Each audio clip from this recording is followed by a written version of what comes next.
Hello guys, silicon age മലയാളത്തിൻ്റെ മറ്റൊരു വീഡിയോയിലേക്ക് എല്ലാവർക്കും സ്വാഗതം. കഴിഞ്ഞ വീഡിയോയിൽ നമ്മൾ കുറച്ച് ആപ്ലിക്കേഷനാണ് പരിചയപ്പെട്ടതെങ്കിൽ ഇന്നത്തെ വീഡിയോയിൽ നമ്മൾ നോക്കാൻ പോകുന്നത് ഒരു കിടിലൻ ഗാഡ്ജറ്റാണ്. ആപ്പിൾ എയർപോഡ് സെക്കൻഡ് ജനറേഷൻ്റെ സെയിം ക്ലോണിനെ പറ്റിയാണ് ഇന്ന് നമ്മൾ നോക്കാൻ പോകുന്നത്.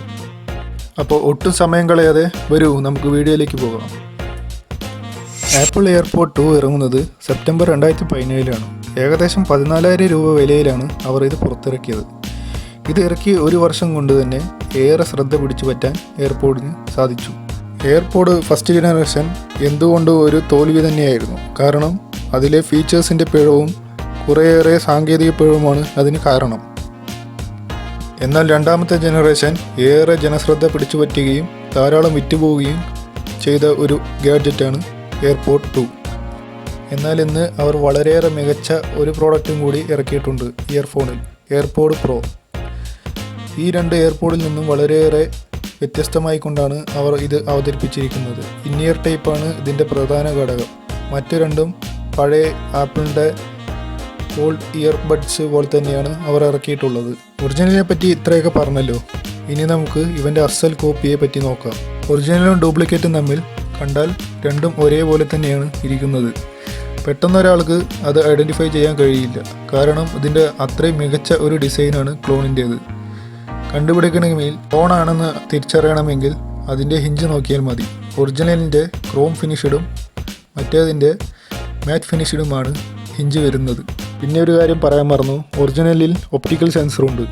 ഈ ഒപ്റ്റിക്കൽ സെൻസർ എന്തിനാണെന്ന് പറഞ്ഞാൽ ഇത് നമ്മുടെ ചെവിയിൽ നിന്ന് ഊരിപ്പോയാലോ മറ്റോ ഇത് അതിൻ്റെ ട്രാൻസ്മിഷൻ കമ്മ്യൂണിക്കേഷൻ നിലയ്ക്കുകയും അതുമൂലം നമുക്ക് ഊരിപ്പോയത് അറിയുകയും ചെയ്യുന്നു. എന്നാൽ ക്ലോണിൽ വരുന്നത് ഒരു ടച്ച് സെൻസിറ്റീവ് സെൻസറാണ്. അത് രണ്ടും സെയിമാണ്, എന്നാലും ഒറിജിനലിൽ കുറച്ചുകൂടി മികവുറ്റതാക്കാൻ സാധിക്കുന്നു. ഒറിജിനൽ പോലെ തന്നെ നമുക്കിതിൽ ഗൂഗിൾ അസിസ്റ്റൻറ്റും സിരിയും പ്രവർത്തിപ്പിക്കാൻ കഴിയും. അതാണ് ഇതിൻ്റെ മറ്റൊരു സവിശേഷത. ഒന്ന് ചിന്തിച്ച് നോക്കൂ, ആപ്പിൾ എയർപോഡിൻ്റെ ഒറിജിനലിൻ്റെ സെയിം ഫീച്ചേഴ്സും ക്വാളിറ്റിയും നൽകുന്ന ക്ലോണാണോ നല്ലത്, അതോ 14,000 രൂപ മുടക്കി വാങ്ങുന്ന ആപ്പിൾ ഒറിജിനൽ തന്നെ വേണോ? സെയിം ക്വാളിറ്റിയാണ് ക്ലോൺ നൽകുന്നത്, അതും വെറും 5,000-ൽ താഴെ രൂപ മാത്രം വില വരും. ഇപ്പോൾ നമ്മളിവിടെ കണ്ടുകൊണ്ടിരിക്കുന്നത് ഇത് എങ്ങനെ പെയർ ചെയ്യണം എന്നാണ്. സാധാരണ ആപ്പിളിൻ്റെ എയർപോഡ് പെയർ ചെയ്യുന്ന പോലെ തന്നെ ബാക്ക് ബട്ടൺ ഞെക്കി പിടിച്ചാണ് ഇത് പെയർ ചെയ്യപ്പെടുന്നത്. വളരെ എളുപ്പത്തിൽ തന്നെ ഇത് നമുക്ക് ഇതേപോലെ പെയർ ചെയ്തെടുക്കാൻ കഴിയും. ആൻഡ്രോയിഡിൽ മറിച്ച് നമ്മൾ സാധാ ഒരു ബ്ലൂടൂത്ത് ഹെഡ്സെറ്റ് എങ്ങനെ പെയർ ചെയ്യുന്നുവോ അതേപോലെ തന്നെ നമുക്ക് ഇത് പെയർ ചെയ്യാം. മറിച്ച് എൻ്റർടൈൻമെൻറ്റ് വിഷയത്തിൽ ഇവൻ ഒറിജിനലിനെ വെല്ലുന്ന മികച്ച ഒരു ഗാഡ്ജറ്റ് തന്നെയാണ് എന്ന് നമുക്ക് ഉറച്ചു പറയാം. ആൻഡ്രോയിഡ് ഡിവൈസിൽ എങ്ങനെ പെയർ ചെയ്യണമെന്ന് ഞാൻ അവസാനത്തെ വീഡിയോയിൽ ഇട്ടിട്ടുണ്ട്. വളരെയേറെ കോമ്പാക്റ്റ് ഡിസൈനാണ് ഈ കോപ്പിയിലും അവർ കൊടുത്തിട്ടുള്ളത്. എന്തൊക്കെ പറഞ്ഞാലും ഒറിജിനലിനെ തകർത്ത് വെല്ലുന്ന ഒരു ഡ്യൂപ്ലിക്കേറ്റ് തന്നെയാണ് ഇത്.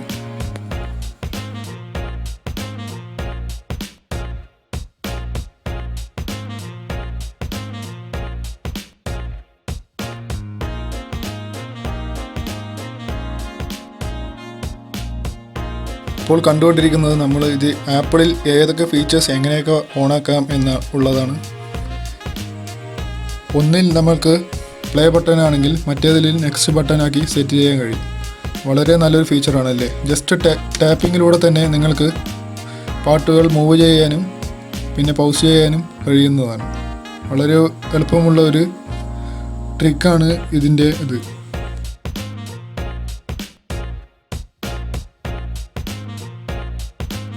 യാതൊരു ഈക്വലൈസറുകളോ ബൂസ്റ്ററുകളോ ഉപയോഗിക്കാതെ തന്നെ നമുക്ക് ഏത് രീതിയിൽ വേണമെങ്കിലും ഉപയോഗിക്കാം. കാരണം ഇതിൻ്റെ സൗണ്ട് വൻ ബാലൻസറാണ്. രണ്ട് ഡ്രൈവറും നല്ല ബാലൻസ്ഡ് സൗണ്ടാണ് നല്ല ക്വാളിറ്റിയിൽ നൽകുന്നുണ്ട്. അതുമൂലം തന്നെ നമുക്ക് ഈക്വലൈസറുകളുടെ മറ്റോ ഒന്നും ആവശ്യമില്ല. ഏത് ഡിവൈസിലും സുഗമമായി യൂസ് ചെയ്യാം. ഈ എയർപോഡിൻ്റെ പ്രധാന സവിശേഷത എന്തെന്നാൽ നമുക്ക് ഈ എയർപോഡ് ആപ്പിൾ ഡിവൈസിൽ മാത്രമല്ല ആൻഡ്രോയിഡ് ഡിവൈസിലും നല്ല സുഖകരമായി യൂസ് ചെയ്യാൻ കഴിയും. അതാണ് ഇതിൻ്റെ മറ്റു പ്രത്യേകത.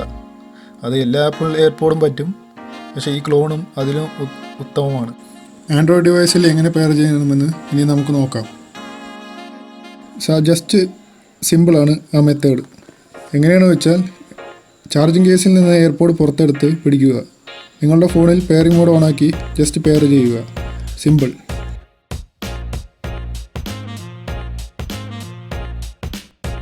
ഏതൊരു മ്യൂസിക് ആപ്പ് വെച്ച് നമുക്ക് ഇതിൽ വളരെ ത്രസിപ്പിക്കുന്ന രീതിയിൽ മ്യൂസിക് കേൾക്കാൻ ഈ ഹെഡ്സെറ്റ് മൂലം സാധിക്കും.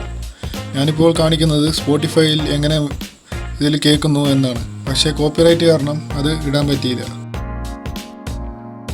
മറിച്ച് എൻ്റർടൈൻമെൻറ്റ് വിഷയത്തിൽ ഇവൻ ഒറിജിനലിനെ വെല്ലുന്ന മികച്ച ഒരു ഗാഡ്ജറ്റ് തന്നെയാണ് എന്ന് നമുക്ക് ഉറച്ചു പറയാം.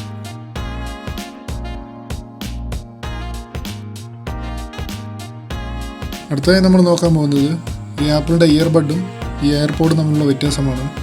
എന്തുകൊണ്ടും എനിക്ക് മികച്ചതായി തോന്നുന്നത് ഈ ഇയർബഡ്സാണ്. കാരണം എപ്പോഴും വയേർഡ് ഹെഡ്സെറ്റാണ് നല്ലത്. നല്ല സൗണ്ടും നൽകും, നല്ല ക്ലിയറും നൽകും എല്ലാം. ഏതൊരു വയർലെസ് ഹെഡ്സെറ്റ് ആയാലും അതിൽ അല്പം ക്വാളിറ്റി ലോസ് ആകാനുള്ള കാരണം ഉണ്ടാവും. അതിപ്പോൾ എത്ര മികച്ചതാണെങ്കിലും എത്ര വിലയുള്ളതാണെങ്കിലും അതങ്ങനെയാണ്. അതിനെക്കുറിച്ച് ഞാൻ മറ്റൊരു വീഡിയോയിൽ പറയാം. ഇപ്പോൾ ഇത് ചാർജിങ് ചെയ്യുന്ന രീതി 2 തരത്തിലാണ്. ഒന്ന് വയർലെസ്സുമായി നമുക്ക് ചാർജ് ചെയ്യാം, പിന്നെ ഒന്ന് വയേർഡ്. നമ്മൾ ആപ്പിളിൻ്റെ ഉപയോഗിക്കുന്ന സെയിം ലൈറ്റ്നിങ് കണക്ടർ വെച്ച് നമുക്ക് കണക്ട് ചെയ്ത് ചാർജ് ചെയ്യാൻ കഴിയും. ഏകദേശം 1.5 മണിക്കൂർ ചാർജിലിട്ടാൽ നമുക്ക് 2-3 ദിവസം തുടർച്ചയായി യൂസ് ചെയ്തുകൊണ്ടിരിക്കുക, യാതൊരു പ്രശ്നവുമില്ലാതെ.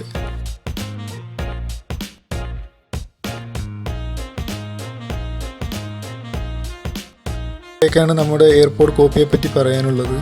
വീഡിയോ ഇഷ്ടമായെന്ന് വിചാരിക്കുന്നു. ചാനൽ സബ്സ്ക്രൈബ് ചെയ്യൂ, ലൈക്ക് ചെയ്യൂ, കമൻറ്റ് ചെയ്യൂ. അടുത്തൊരു നല്ലൊരു വീഡിയോയിൽ കാണുന്നതുവരെ ഗുഡ് ബൈ.